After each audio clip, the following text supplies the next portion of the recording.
Comment notre univers est-il né? Et s'il semble déjà difficile de répondre à cette question, alors que dire de celle-ci? Qu'y avait-il avant notre univers? Alors que les scientifiques cherchent la réponse à la question la plus complexe de notre histoire, voyons ce qu'ils ont découvert jusqu'à présent.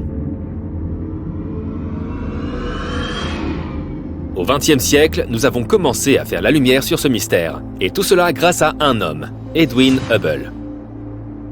Un soir, sur le mont Wilson, en Californie du Sud, il a pointé son télescope vers le ciel et a découvert que ces nuages de gaz incohérents qui flottaient partout étaient en fait d'autres galaxies. Et il y en a beaucoup.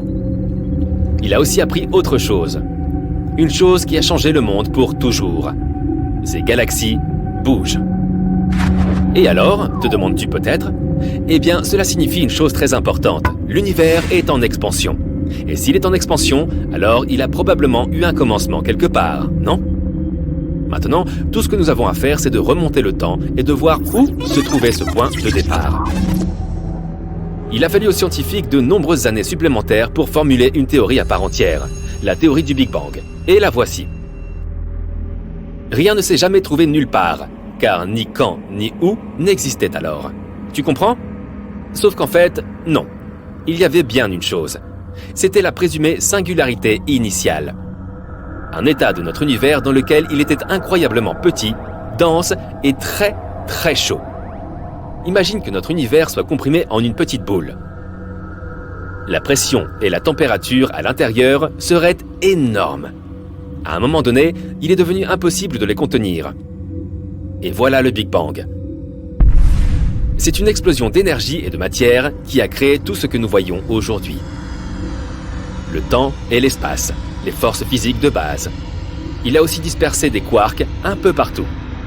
Ces quarks, les minuscules particules qui composent notre univers, bouillaient tous en une espèce de soupe cosmique incroyablement chaude.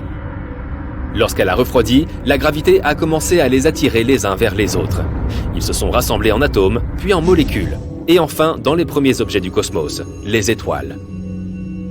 Et tout cela s'est produit il y a seulement quelques 12 à 14 milliards d'années. Très bien, maintenant nous savons comment notre univers a été créé. Mais qu'y avait-il avant cela? Alan Harvey Guth, un physicien théoricien et cosmologiste américain, a consacré toute sa vie à résoudre ce mystère. Après avoir découvert la théorie du Big Bang, Guth a décelé quelques failles dans cette théorie. Par exemple, la répartition de la matière semblait très uniforme, alors qu'elle n'aurait pas dû l'être. Accrochons un ballon rempli de peinture au plafond et posons une toile blanche sur le sol. Si nous laissons tomber le ballon, il éclatera et nous verrons un chaos absolu se répandre sur la toile. Un amas de taches éparpillées partout au hasard, aucune semblable à une autre. Mais ce n'est pas vraiment à cela que ressemblait l'univers primitif. Au lieu de lancer un ballon de peinture depuis le plafond, dessinons un petit point rouge sur la toile. Maintenant, élargissons-le un peu plus. Et encore plus. Et capturons tout cela image par image. Nous verrons alors un cercle qui grandit progressivement dans toutes les directions. Voici donc la réalité. L'univers primitif était tout à fait uniforme et proportionnel. Et telle était la découverte de Guth, la théorie de l'inflation cosmique. Voici ce qu'elle avance. Même avant le Big Bang, il existait une sorte de force capable de donner une forte accélération à ce bang. Une chose qui était capable de tout répartir dans l'espace instantanément et de façon uniforme. La théorie de Guth a connu un grand succès, et maintenant la majorité des scientifiques y adhèrent. Pour la plupart d'entre eux, cette conception de la naissance de l'univers est tout à fait suffisante. Pour la plupart, mais pas pour tous. Martin Bojewald est un professeur de physique allemand. Et selon lui, l'univers est né tout à fait différemment. Tu te souviens quand nous avons parlé de la singularité initiale, l'état de l'univers dans lequel il était petit, infiniment dense et super chaud? Selon la théorie de Bojewald, la singularité n'a pas pu simplement apparaître de nulle part. Cela semble absurde. Mais alors, d'où vient-elle? Regardons la pendule d'une vieille horloge. La pendule oscille d'un côté à l'autre. Son mouvement est fluide, continu et sans interruption. C'est ainsi que nous percevons habituellement le temps. Il coule et ne s'arrête jamais. Mais le temps quantique, le temps quantique ne fonctionne pas comme ça. C'est plutôt comme la trotteuse d'une horloge. Il se compose de petits segments et fait de courtes pauses. Et, comme avec la trotteuse d'une horloge, le début d'un segment de temps est toujours la fin d'un autre. Tu vois où je vais en venir? Revenons encore une fois au ballon. Selon la théorie du Big Bang, il était une fois notre univers qui a commencé à s'étendre, à se gonfler comme un ballon. Mais tôt ou tard, il se mettra à se dégonfler de nouveau. L'univers commencera à rétrécir et retournera à l'état de singularité cosmique. Et puis devine quoi? Ce sera le Big Bang 2. Rien n'apparaît de nulle part et ne disparaît nulle part non plus. Selon la théorie de Bojewald, le début de chaque univers est la fin du précédent. Notre univers n'est pas du tout le premier, et ne sera pas le dernier. Des millions d'univers similaires ont existé avant nous et existeront bien après. Cette théorie, bien qu'elle semble plutôt logique, est loin d'être complète. Malheureusement, nous n'avons pas assez de connaissances pour fournir toutes les preuves qui la justifient, donc pour l'instant, tout cela ne demeure qu'une hypothèse. Mais certaines personnes proposent des idées encore plus étranges. Les scientifiques avaient des théories tellement inhabituelles que personne d'autre n'aurait pu y penser. Neil Turok, un physicien sud-africain, et son collègue Paul Steinhardt, un physicien théoricien américain, cherchent des réponses bien au-delà de notre univers. Ils affirment que oui, notre univers n'est pas le premier. Il y en a eu d'autres et il y en aura une infinité. Et il n'y aura pas seulement une infinité de Big Bang. Notre univers n'est qu'un parmi un nombre infini d'autres univers. Et nous sommes tous engagés dans un cycle de reconnaissance sans fin de mondes parallèles. Cela semble incroyable et effrayant à la fois. Mais comment cela fonctionne-t-il? Selon une théorie, notre univers est situé à l'intérieur d'une brane, comme dans Membrane. En d'autres termes, nous nous trouvons dans une sorte de surface élastique qui est capable de se contracter, de s'étirer, d'osciller, et ainsi de suite. Comme du linge étendu sur une corde, ces univers parallèles sont situés les uns après les autres. Chacun a un voisin. Et nous ne sommes pas une exception. Un autre univers pourrait se trouver à 1 centimètre d'une autre, mais nous ne pouvons pas le voir. C'est parce qu'il existe un espace minuscule entre nous. Et ce minuscule espace contient la 4e dimension. Comment ces univers naissent-ils? Par la collision des branes.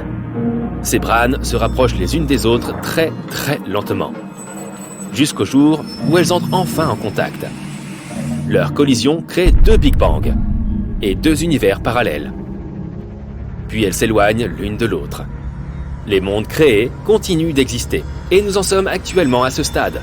Mais au moment où ils disparaîtront, les branes entreront à nouveau en collision, et cela entraînera la naissance d'un nouvel univers. Tu te souviens de la théorie de l'inflation cosmique? Une énergie mystérieuse avait poussé et accéléré le Big Bang. Eh bien, si nous étions entrés en collision avec un autre univers, cela expliquerait tout.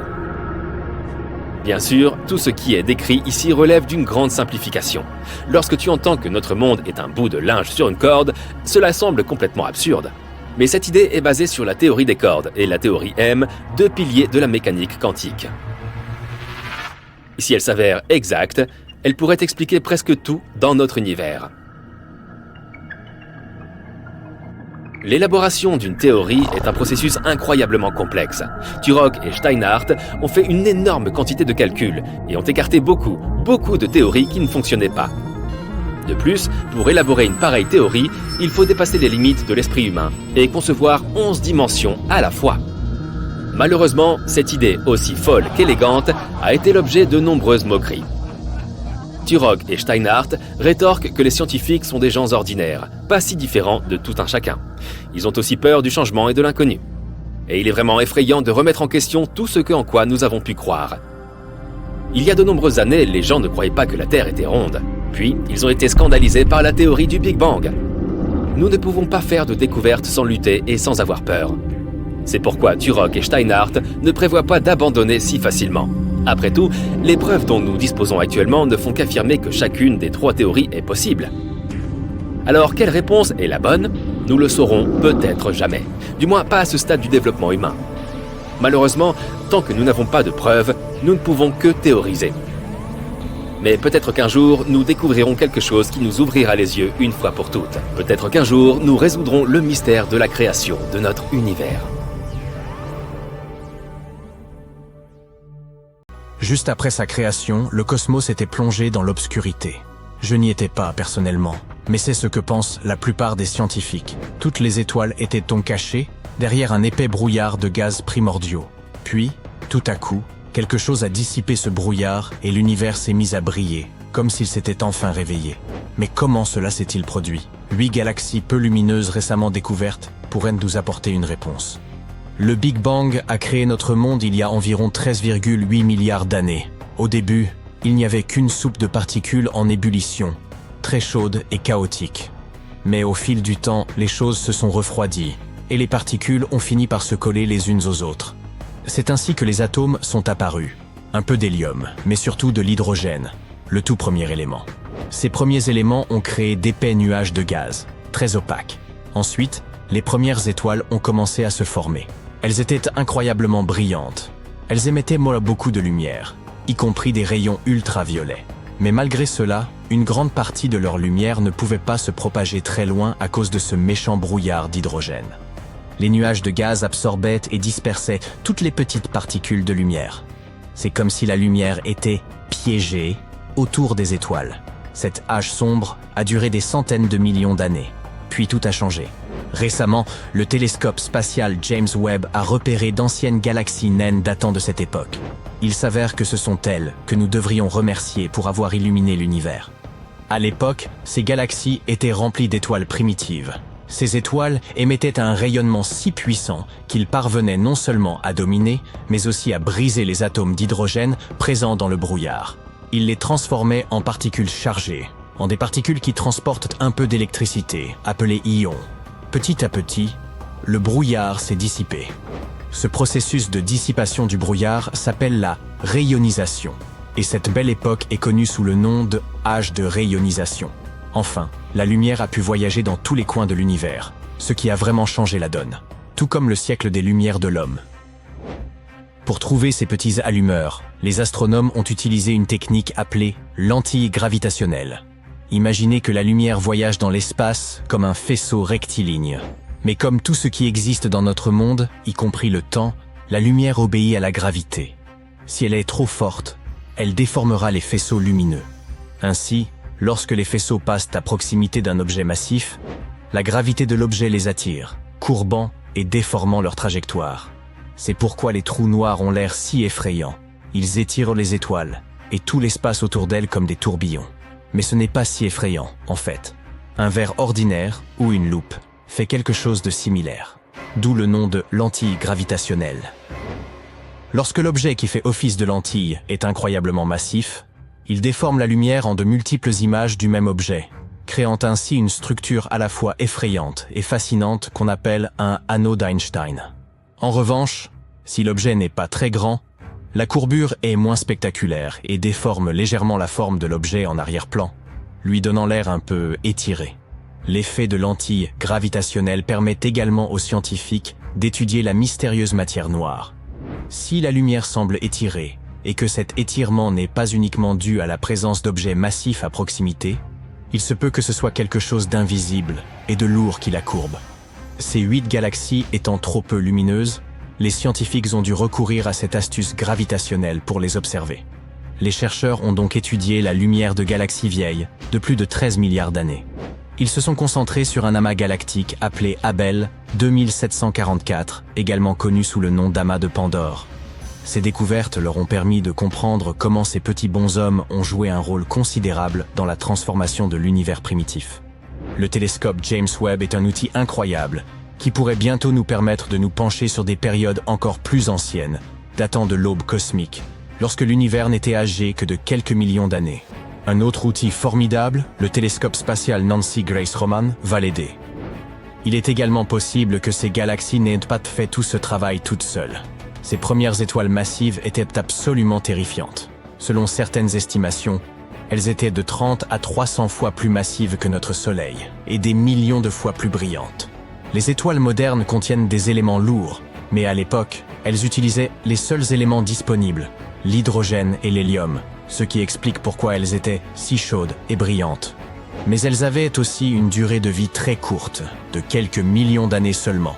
À titre de comparaison, notre Soleil a 4 milliards 600 millions d'années, et il est toujours en activité, heureusement pour nous.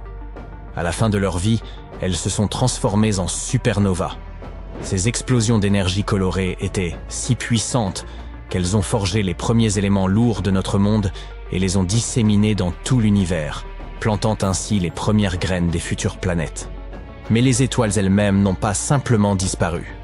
Elles se sont effondrées sous l'effet de leur gravité, créant les premiers trous noirs. Or, les trous noirs sont également connus pour produire des quantités insensées de radiation. Il est donc possible qu'ils aient contribué à accélérer la dissipation du brouillard. Ironiquement, ils auraient contribué à faire briller l'univers en aspirant la lumière. Des découvertes récentes montrent que les trous noirs pourraient être beaucoup plus anciens qu'on ne le pensait. Ils ont probablement participé à la formation de nouvelles étoiles et galaxies. Leur masse était des millions, voire des milliards de fois supérieure à celle du Soleil. Le télescope James Webb a déjà découvert une paire de quasars précoces. C'est ainsi que l'on appelle les centres brillants des galaxies, alimentés par des trous noirs supermassifs. Ils sont assez étranges. Ils ont fusionné 900 millions d'années seulement après le Big Bang. Il pourrait s'agir de la paire de quasars en fusion la plus ancienne et la plus éloignée jamais découverte. Le télescope a également étudié ce que l'on appelle les phares cosmiques. En langage scientifique, ce sont des pulsars. Les pulsars sont des vestiges très denses d'étoiles massives. Ils se forment à partir d'étoiles qui étaient autrefois 4 à 8 fois plus massives que notre Soleil. L'une de leurs caractéristiques les plus remarquables est la vitesse à laquelle ils tournent sur eux-mêmes. Ils font partie des objets les plus rapides de l'univers. Ils peuvent effectuer environ 700 rotations en une seule seconde. Ils doivent leur nom au fait qu'ils se comportent comme des phares, c'est-à-dire qu'ils émettent des ondes radio clignotantes. Ces faisceaux de rayonnement parcouraient le ciel, créant un signal en forme d'impulsion que nous sommes en mesure de détecter. Une étoile fonctionne essentiellement de la manière suivante. La fusion nucléaire se produit à l'intérieur de son noyau. Les atomes se fondent les uns dans les autres, se déplacent à des vitesses folles, se bousculent et libèrent une quantité incroyable d'énergie. Voilà pourquoi elles émettent autant de lumière et de chaleur. Bien sûr, toute cette pression est dirigée vers l'extérieur. C'est un peu comme si l'étoile transpirait à grosses gouttes dans un effort pour se dilater. Plus la fusion est importante, plus l'étoile devient puissante. De l'autre côté, la gravité tire l'étoile vers l'intérieur, cherchant à la comprimer pour qu'elle conserve sa forme de petite boule dense. Tant qu'il y a un équilibre, l'étoile continue à vivre. Mais lorsqu'elle vieillit et qu'elle épuise tout son combustible nucléaire, elle devient trop faible pour produire l'énergie dont elle a besoin et ne peut plus lutter contre la gravité. C'est alors qu'elle s'effondre sous son propre poids et explose en supernova. Il ne reste alors plus que le cœur de l'étoile, qui est désormais réduit à une échelle incroyablement réduite, comprise entre 19 et 27 km de diamètre, soit à peu près la taille d'une ville. On appelle ce noyau dense une étoile à neutrons. La matière contenue dans une étoile à neutrons est si dense qu'une seule cuillère à café pèserait jusqu'à 4 milliards de tonnes, soit l'équivalent de 10 000 Empire State Buildings. Tout cet effondrement déclenche une réaction qui fait tourner l'étoile à neutrons à toute vitesse et donne naissance à un pulsar. Un peu comme lorsqu'un patineur sur glace se met à tourner plus vite en croisant ses bras sur son corps. Les pulsars sont souvent accompagnés d'une étoile plus petite. Il n'y a pas si longtemps, des astronomes ont découvert un pulsar qui, pour une raison inconnue, était entouré d'un grand nombre de matériaux énergétiques. Ils se sont rendus compte que toute cette matière était le vestige d'une autre étoile beaucoup plus grosse. Il s'avère que le pulsar avait lentement détruit son ami avec ses terribles radiations et particules, jusqu'à l'avoir pratiquement dévoré. C'est un peu comme une veuve noire qui dévore son compagnon. Ces systèmes ont donc été qualifiés de pulsars veuve noire. Quoi qu'il en soit, ces phares ont très probablement contribué au processus de rayonisation. Il y a longtemps, ils étaient des étoiles très énergétiques dans de petites galaxies. Et ils émettaient suffisamment de rayonnement pour transformer l'univers primitif. Le télescope James Webb a pour mission de trouver d'autres phares et de déterminer le rôle qu'ils ont joué dans l'évolution de notre univers. Il existe actuellement une chose mystérieuse dans l'espace. Une tâche insolite que les scientifiques essaient en vain d'expliquer depuis plus de 15 ans. Plusieurs théories ont été élaborées à ce sujet. L'une d'elles affirme qu'il pourrait s'agir d'une marque laissée par une collision avec un univers parallèle. Est-ce vrai? Voyons ce qu'il en est. Regardez cette carte. C'est la carte de notre univers. Enfin, pas vraiment. Il s'agit en réalité de la carte du fond diffus cosmologique, également appelée simplement rayonnement fossile. Il y a plusieurs milliards d'années, il y eut un Big Bang, grande explosion. Ce dernier fut si puissant qu'il créa notre univers tout entier. Bien entendu, un tel événement ne pouvait pas se produire sans avoir de répercussions. Et il s'avère que ses conséquences sont littéralement partout. Le Big Bang a donc laissé derrière lui un rayonnement électromagnétique, que nous connaissons sous le nom de rayonnement fossile. Nous ne le voyons pas, et pourtant, il est littéralement là, sous notre nez, dans notre vie quotidienne. Et si vous aviez des super-pouvoirs, vous verriez que tout ce qui vous entoure brille de cette faible lumière. Ce rayonnement est très important. Si nous n'avions jamais trouvé le rayonnement fossile, nous n'aurions jamais découvert le Big Bang. Avant cette découverte, les scientifiques pensaient que l'univers avait toujours existé. Il n'y avait pas de commencement et il n'y aurait pas de fin. Cela nous semble aujourd'hui assez ridicule, mais il y a moins d'un siècle, les gens en étaient absolument sûrs. Stephen Hawking a été l'un des premiers scientifiques à deviner que l'univers avait bel et bien un commencement. Ce type était tellement cool qu'il s'en est rendu compte alors qu'il n'était encore qu'un étudiant, alors qu'il travaillait sur sa thèse de doctorat. Malheureusement, il n'avait aucune preuve à l'époque.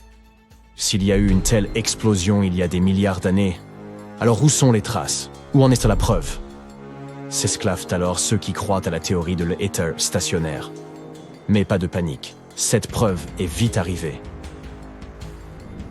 En 1965, les astronomes Arno Penzias et Robert Wilson découvrirent le rayonnement fossile. Ce fut la première preuve grandiose du Big Bang. Il s'est avéré que le rayonnement était partout, mais invisible à nos yeux. D'ailleurs, au début, Penzias et Wilson eux-mêmes l'avaient confondu avec le bruit d'une grande ville, ou avec des pigeons, ou quelque chose de ce genre. Pour leur découverte, qui bouleversa par la suite le monde de la science, ils reçurent le prix Nobel. Les gens découvrirent donc qu'ils étaient entourés de rayonnements électromagnétiques. Ils ont ensuite commencé à collecter des données à ce sujet et ont accumulé de plus en plus d'informations au fil des ans, jusqu'à ce qu'ils réalisent cette carte. Il s'agit d'une carte des températures du rayonnement fossile. En la créant, les scientifiques ont découvert quelque chose d'inhabituel. Jetons-y un coup d'œil. Elle ressemble à un vaste ensemble d'endroits chauds et froids. Mais en réalité, notre univers est assez uniforme. Toutes les températures sur cette carte sont proches de moins 270,5 degrés Celsius, avec très peu de différence entre elles. Ces fluctuations de température entre les différents points de la carte s'avèrent de faible amplitude, et chaque petit point s'étend en fait sur des millions d'années-lumière. Notre monde est donc plutôt calme et stable, sauf sur un point, le cold spot, qui signifie « point froid » en français. C'est ce point, juste ici. Les astronomes l'ont découvert pour la première fois en 2004. À première vue, il n'y a rien d'inhabituel. Il s'agit simplement d'une région où la température est inférieure à la moyenne de quelques microkelvins. Mais n'oubliez pas qu'il ne s'agit pas d'une petite zone, il s'agit d'une gigantesque région froide. Elle fait littéralement des millions d'années-lumière. Une petite minute, ont alors objecté les scientifiques. Cela ne peut pas être vrai. L'univers devrait être homogène partout. Selon notre modèle standard, ce point froid ne devrait tout simplement pas exister. Or, il se trouve qu'il est là. Il ne s'agit pas d'une simple erreur mathématique. Il existe bel et bien. Qu'est-ce que ce point froid? Et comment est-il apparu? Les astronomes tentent de répondre à ces questions depuis des années. Aujourd'hui encore, nous ne disposons que de quelques théories. Parlons-en. Théorie 1, texture cosmique. Cette idée a été évoquée à la fin de l'année 2007. Des scientifiques ont alors suggéré que le cold spot pourrait représenter des collines de l'espace. En d'autres termes, il pourrait s'agir d'une région cabossée de l'univers, qui fait simplement partie de sa composition. Néanmoins, il s'agit d'une théorie assez stupide, qui a été rapidement écartée. Théorie 2, le supervide. Considérée pendant un certain temps comme la plus plausible, cette hypothèse affirmait que le cold spot était en fait ce que l'on appelle un supervide. Il s'agit d'un endroit terrifiant et sombre de notre univers, où il n'y a pratiquement pas de galaxies. Et c'est justement parce qu'il s'agit d'une région déserte, où il n'y a presque rien, qu'elle nous semble froide. Cette théorie a toutefois été réfutée en mai 2017. Après avoir examiné attentivement le cold spot, les scientifiques ont constaté qu'il n'y avait aucun signe d'un supervide à cet endroit. En outre, les vides et les supervides, qui existent réellement, soit dit en passant, sont toujours de très petite taille. Or, le cold spot est littéralement des milliers de fois plus grand qu'ils ne le sont en général. Il devait donc y avoir une autre explication. Et il se trouve qu'il y en a une, peut-être la plus étrange de toutes. Théorie 3, un univers parallèle. Cette idée controversée a été avancée par la cosmologue et physicienne théoricienne Laura Mersini-Houghton. Selon elle, le cold spot pourrait être la trace laissée par une collision de notre univers avec un univers parallèle. La cosmologie standard ne peut pas expliquer un trou cosmique aussi gigantesque, explique Laura Mersini-Houghton. Il s'agit de l'empreinte indéniable d'un autre univers situé au-delà des limites du nôtre. Son hypothèse est basée sur la théorie du multivers, d'après laquelle il existe en fait un nombre infini d'univers comme le nôtre dans le monde. Ils entrent constamment en collision les uns avec les autres et se poussent les uns les autres. Push en anglais, ce qui crée des nouveaux Big Bang. Peut-être le cold spot est-il une espèce d'échymose résultant d'une telle collision? En mécanique quantique, ce genre de théorie délirante est assez courant, mais pour la physique standard et la compréhension du monde, c'est un véritable bouleversement. Bien sûr, nous avons besoin de preuves solides. L'équipe de Mersini-Houghton a commencé à y travailler. Le professeur Tom Shanks, du Centre d'astronomie extragalactique de l'Université de Durham, participe également à ces recherches. Le multiverse, le plus fou des modèles exotiques d'explication du cold spot, est en réalité le plus standard si l'on se réfère à notre modèle actuel de l'univers, écrit-il dans l'un de ses ouvrages. De quelles preuves avons-nous besoin? Notre cold spot est situé dans l'hémisphère sud. Selon Shanks, s'il y a vraiment eu une collision entre deux univers, nous devrions trouver un autre cold spot, et il devrait se trouver dans l'hémisphère opposé, l'hémisphère nord. Si les astronomes le trouvaient, cette théorie serait confirmée, et ce serait la première preuve de l'existence d'un univers parallèle. Évidemment, tout n'est pas si simple. Pour trouver un deuxième point, nous avons besoin des télescopes les plus récents et les plus sensibles qui existent. Nous devons également en apprendre davantage sur la nature de l'énergie noire et la manière dont elle affecte l'espace, etc. En d'autres termes, le chemin à parcourir est encore long. Il n'y a pas si longtemps, des scientifiques pensaient avoir découvert le deuxième cold spot. Des chercheurs du Nouveau-Mexique croyaient l'avoir trouvé dans l'hémisphère nord. Malheureusement, il s'agit probablement d'une erreur. La carte utilisée par ces chercheurs comportait une grande part d'inconnus. Il est donc possible que leur découverte ne soit que le résultat d'un accident causé par d'autres vides. En résumé, aucun autre cold spot n'a encore été trouvé jusqu'à présent, malgré des recherches minutieuses. Cela dit, encore une fois, même le meilleur et le plus moderne des équipements reste loin d'être parfait. Cela ne signifie pas qu'il n'y a pas d'autres cold spots, mais simplement que nous ne l'avons pas encore trouvé. Si un jour nous le trouvions, cela pourrait révolutionner le monde de la science pour toujours. Nous confirmerions non seulement la théorie des univers parallèles, mais aussi la fameuse théorie des cordes. Cela pourrait expliquer tout ce qui se passe dans notre monde. En revanche, si cela se produisait, nous aurions encore plus de questions que nous n'en avions déjà. Comment ces deux univers sont-ils entrés en collision? Comment tout cela fonctionne-t-il? Jusqu'à présent, il ne s'agit que de suppositions. Nous ne pouvons pas affirmer que le cold spot est la trace laissée par la collision d'univers parallèles. Cependant, nous ne pouvons pas non plus le réfuter. En fait, nous ne connaîtrons peut-être jamais la vérité, mais il est toujours intéressant de la chercher. L'univers est un endroit vaste, mystérieux et en constante évolution. Mais tout comme nous avons des photos de nous quand nous étions bébés, les scientifiques ont également une photo de bébé de l'univers. Ils ont pu remonter 14 milliards d'années dans le passé. Comment est-ce possible? Eh bien, découvrons-le. Imaginez gagner les Oscars de la science pour une image montrant l'univers tout entier à ses débuts. Des scientifiques ont réalisé cet incroyable exploit grâce à la sonde Wilkinson Microwave Anisotropy de la NASA. Pour saisir cette image, on a construit un satellite ultra sophistiqué avant de l'envoyer dans l'espace pour recueillir une quantité faramineuse de données sur l'univers. Cette image s'est avérée être un véritable trésor cosmique. Elle a aidé à résoudre certaines des plus grandes questions de l'univers et a également révélé de nouveaux mystères. Ces données ont confirmé notre modèle standard de cosmologie et nous ont appris que notre univers avait environ 13,7 milliards d'années. De plus, elles ont montré que les éléments de notre tableau périodique ne constituaient qu'une infime partie de la composition de l'univers. En toute honnêteté, ce n'est pas vraiment une photo au sens traditionnel du terme. Évidemment, nous ne pouvons pas photographier ce qui s'est passé il y a si longtemps. L'image dont nous parlons est ce que l'on appelle le fond diffus cosmologique, ou FDC. Le FDC s'apparente à une faible lumière qui emplit tout l'univers dans toutes les directions. De tels indices peuvent nous aider à comprendre comment l'univers a évolué pour devenir ce qu'il est aujourd'hui. Le FDC est une lueur observable depuis n'importe où.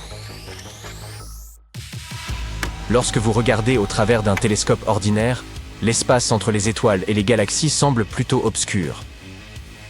Mais avec un télescope radio sophistiqué, nous pouvons détecter que cet espace vide et sombre scintille d'une lueur diffuse et uniforme. Elle est tout autour de nous et ne provient d'aucune étoile ou galaxie.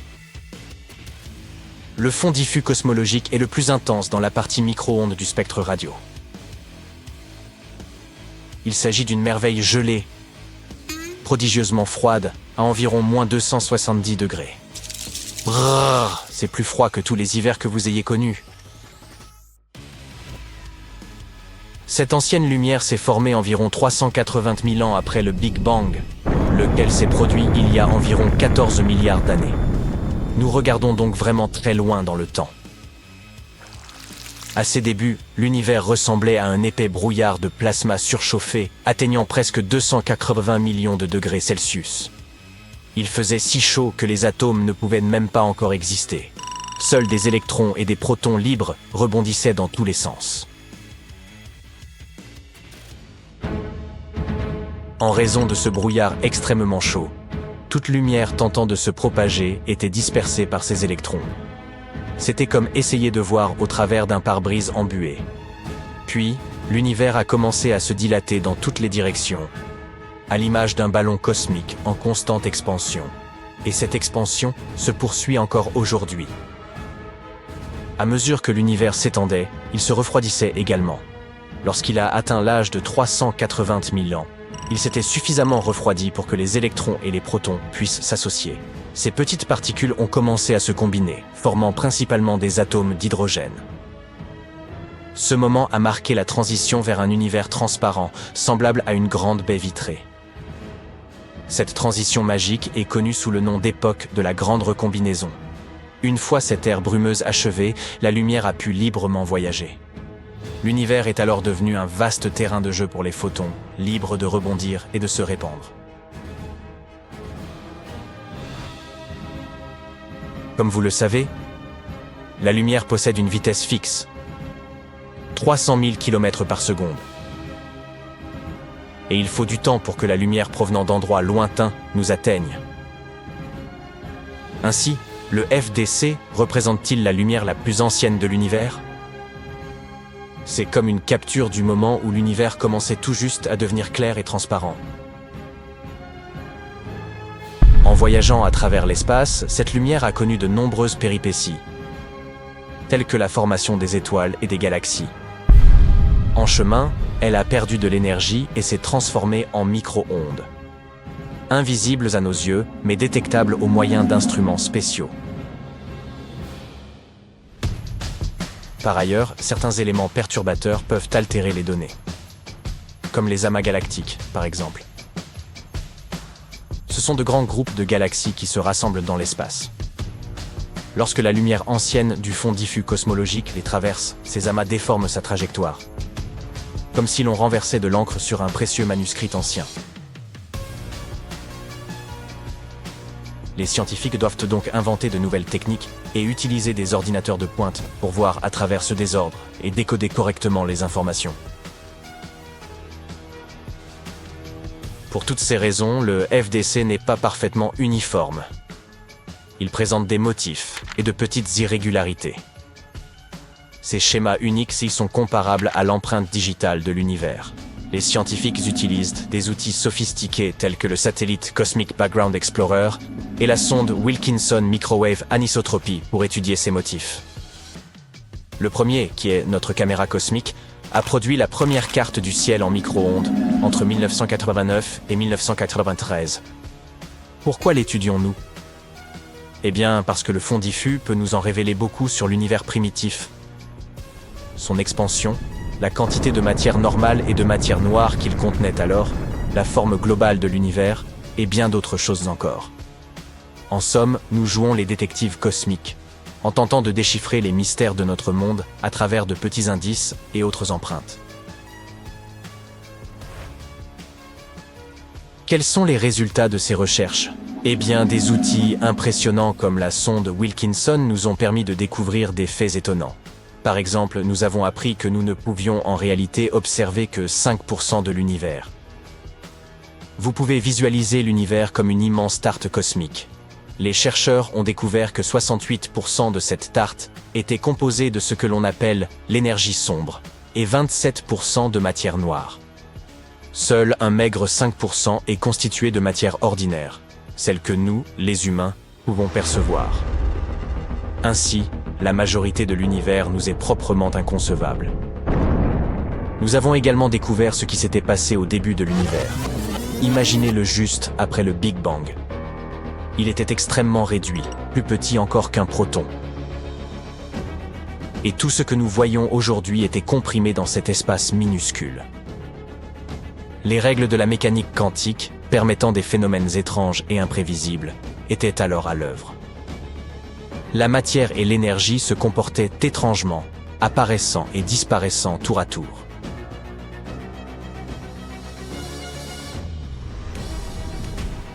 Puis, l'inflation cosmique s'est produite, et l'univers s'est soudain dilaté comme du pop-corn à l'échelle cosmique. Il est devenu un quadrillion de fois plus vaste, générant des vagues de chaos gravitationnel. Certaines de ces ondes gravitationnelles ont empli l'univers naissant, laissant des empreintes uniques dans la lumière du fond diffus. Et tout cela a été découvert grâce aux images du FDC. La NASA prévoit de poursuivre ses recherches sur les photos de bébés de l'univers, au moyen d'un observatoire innovant baptisé Piper, dont l'anagramme signifie « explorateur de polarisation de l'inflation primordiale ». Imaginez Piper comme un ballon spatial destiné à s'élever haut dans le ciel depuis Fort Sumner, au Nouveau-Mexique. Il est équipé de 2 puissants télescopes, placés dans un conteneur de la taille d'un jacuzzi rempli d'hélium liquide. Cet hélium est extrêmement froid, soit environ moins 270 degrés Celsius. Mais Piper est conçu pour tirer parti de ce froid, car il est extrêmement sensible. Sa mission? Explorer les premiers instants de l'univers, dès sa première photo de bébé. Lorsqu'il se trouvera en orbite, Piper examinera le fond diffus cosmologique avec une précision minutieuse à la recherche des motifs cachés qui renferment les secrets de l'évolution de l'univers. Il scrutera ainsi jusqu'à 85% du ciel.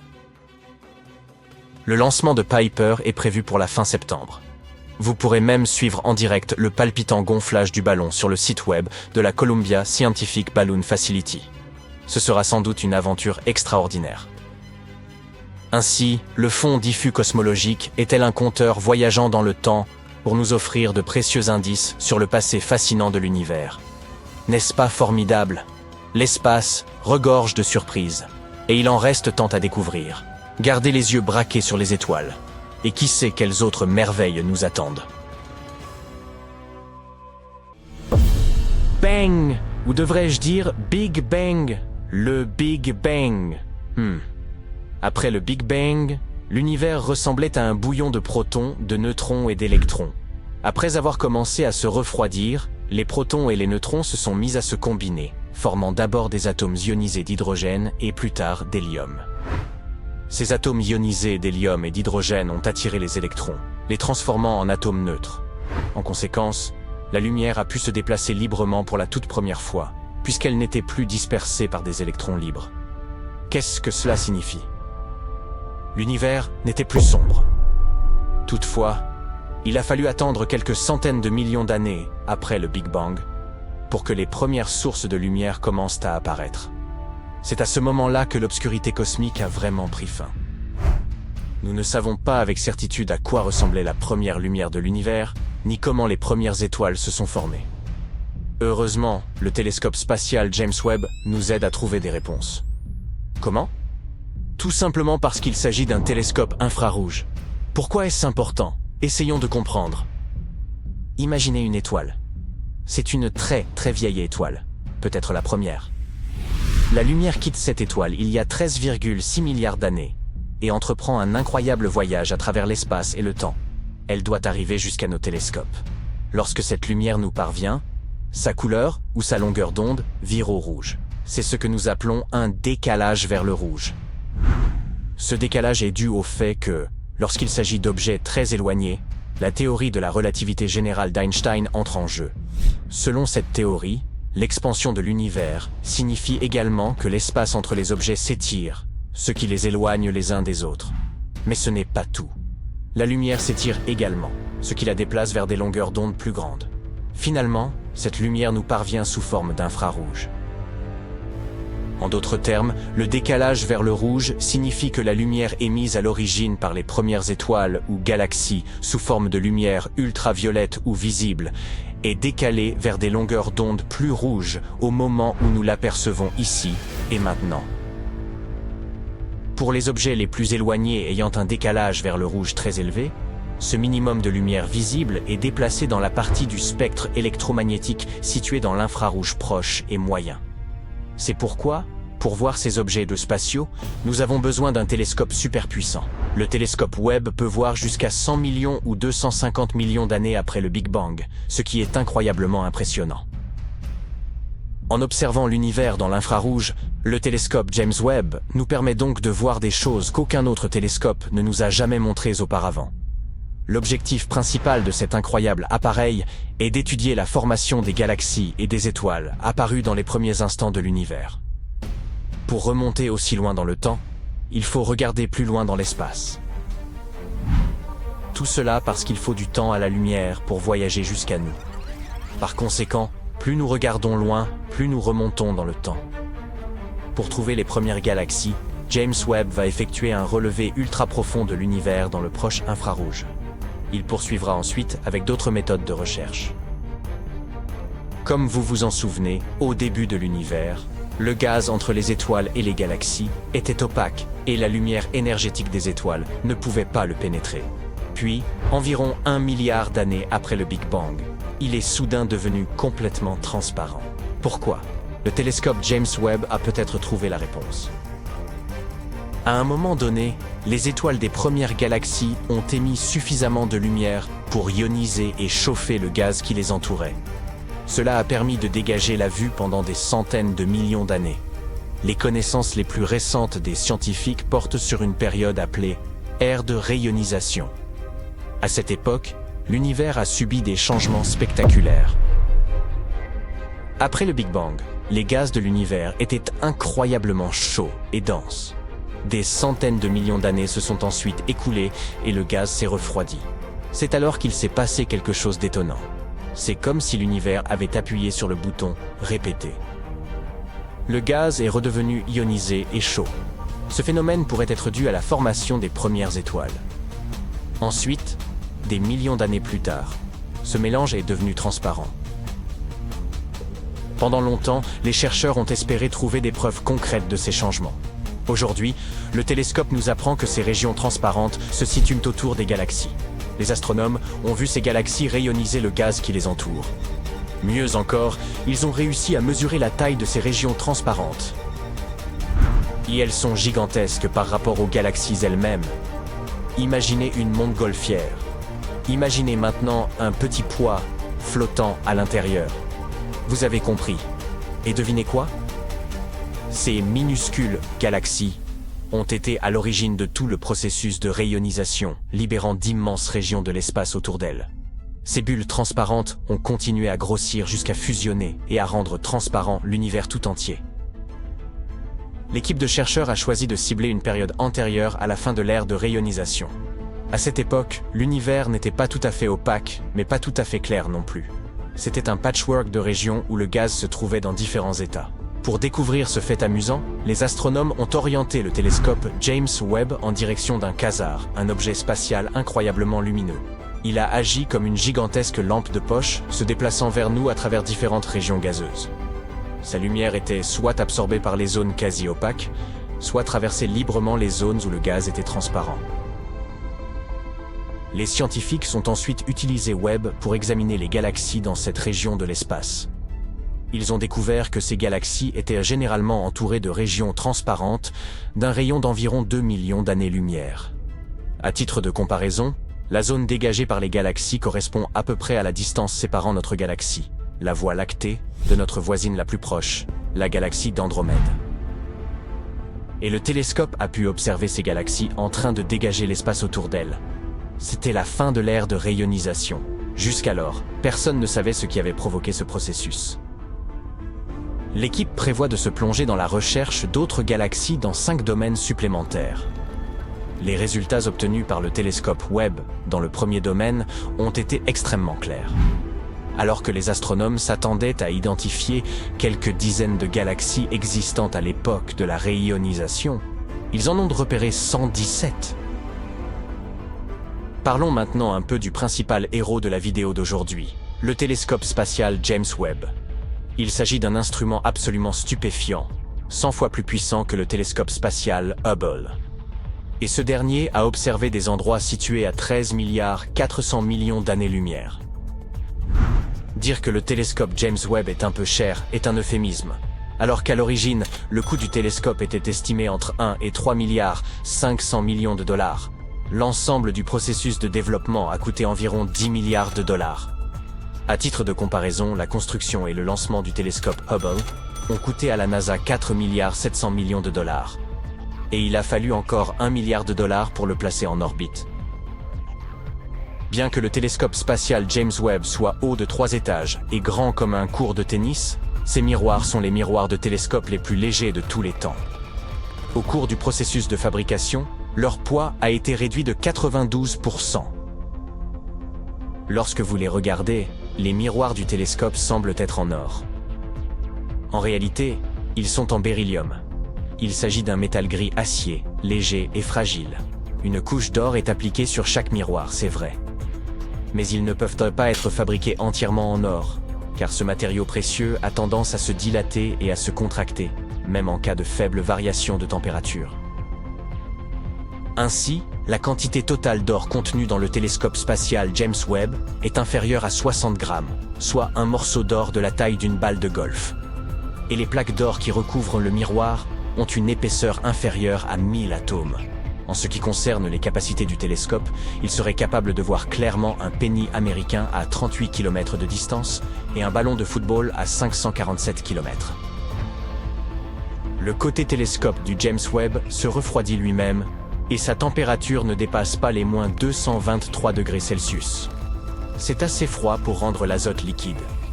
Un énorme bouclier solaire à 5 couches entoure le télescope et réfléchit autant que possible la lumière du soleil, ce qui permet au télescope de rester froid.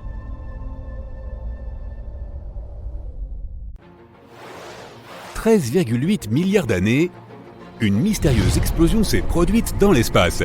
C'était le chaos. Un moment où les étoiles, les planètes, les astéroïdes, le reste des corps spatiaux et les galaxies sont nés.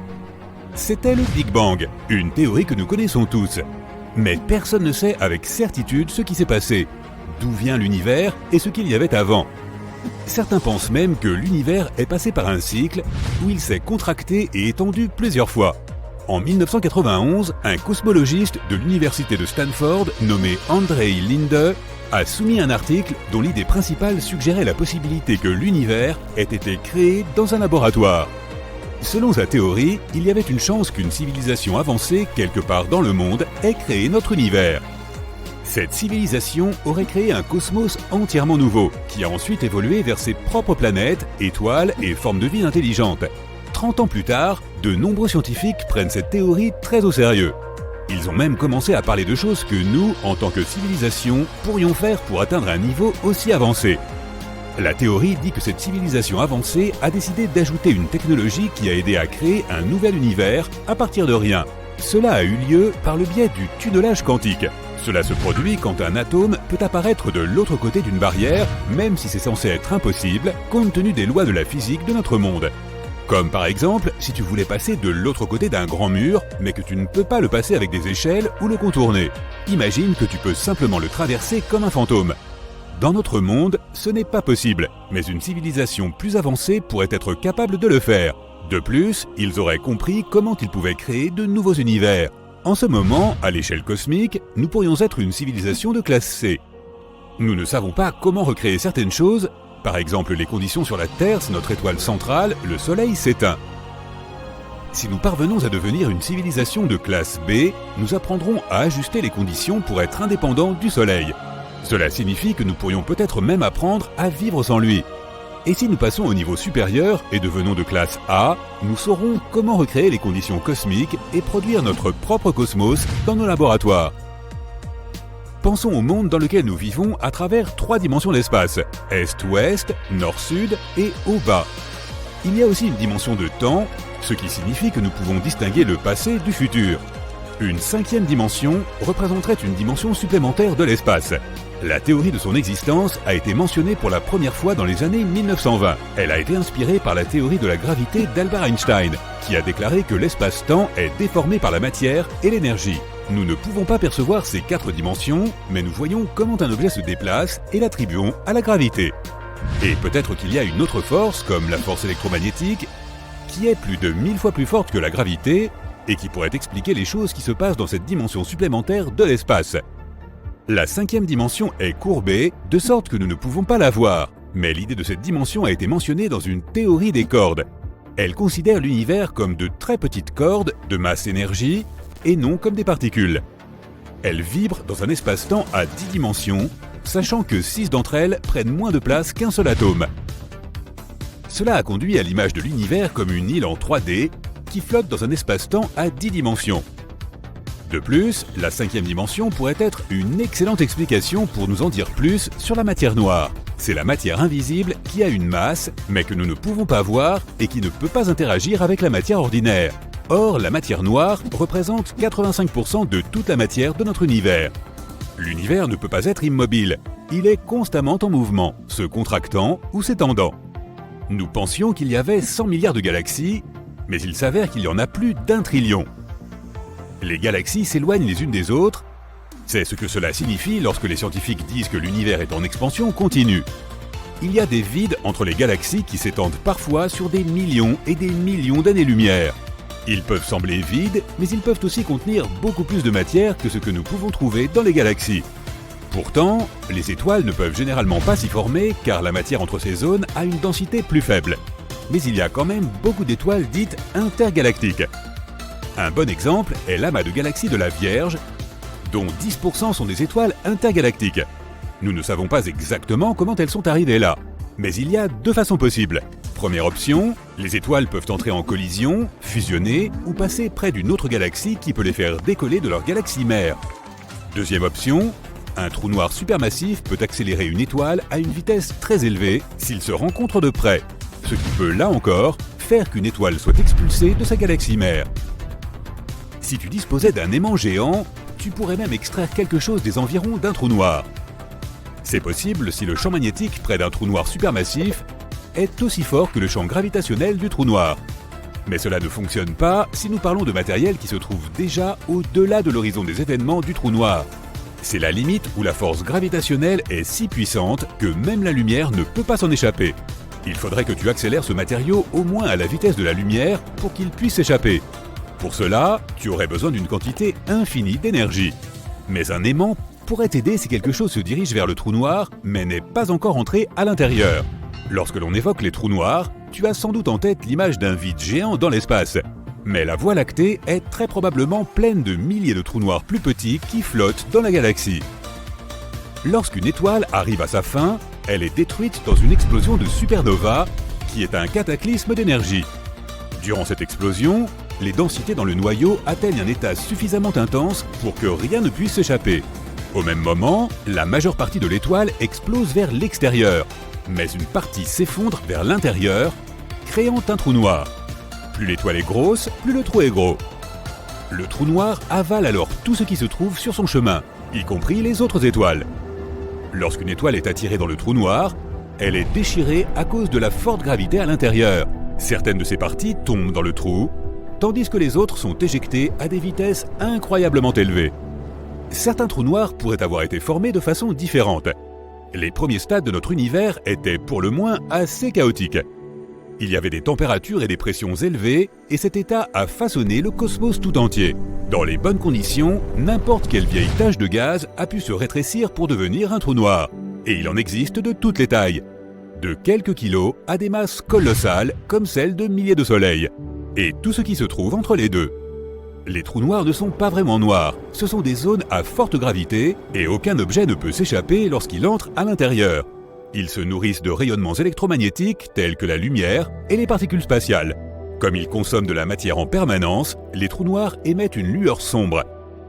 La Terre n'est pas si proche du bord inhospitalier du système solaire. Nous sommes en 6e position.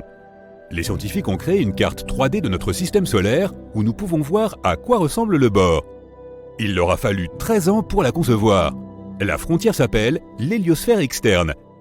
Elle marque la zone de l'espace où le vent solaire, qui est le flux de particules chargées que notre Soleil émet, est dévié et drapé par le rayonnement qui provient de la région vide au-delà de notre système solaire. La couche intérieure de l'héliosphère est celle où le Soleil et les planètes ont la forme approximative d'une sphère, alors que la couche extérieure n'est pas aussi symétrique. Cette asymétrie se produit parce que notre Soleil se déplace dans la galaxie et subit une friction avec le rayonnement qui se trouve devant lui.